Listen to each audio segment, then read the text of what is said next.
மகா தேஜக பரம தேஜஸ்வியான ராகவக ஸ்ரீ ராமபிரான் ஏதத் இந்த ஆதித்ய ஹிருதய ஸ்தோத்திரத்தை ஸ்ருத்வா உபதேசம் பெற்றுக்கொண்டு ததா அப்போது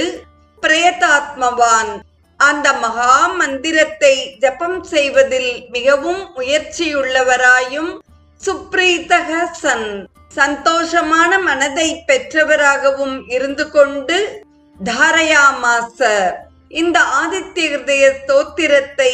மனத்தினால் திருடமாக தரித்து கொண்டார். நஷ்டசோகக தாம் விஷ்ணு என்பதை வெளிக்காட்டாமலே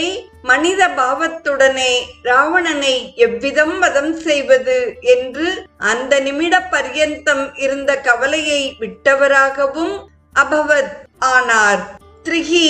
3 தடவை ஆச்சம்ய ஆச்சமனம் செய்துவிட்டு சுச்சிகி பரிசுத்தமாக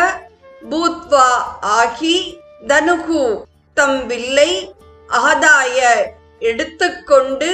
ஆதித்யம் சூரிய பகவானை பிரேக்ஷ்ய பார்த்து கொண்டு ஜப்வாது இந்த ஆதித்ய ஹிருதய ஸ்தோத்திரத்தை 3 தடவை பாராயணம் செய்துவிட்டு வீரியவான் சன் மகா பராக்கிரமத்தோடு கூடியவராக பரம் ஹர்ஷம் பரம சந்தோஷத்தை அவாப்தவான்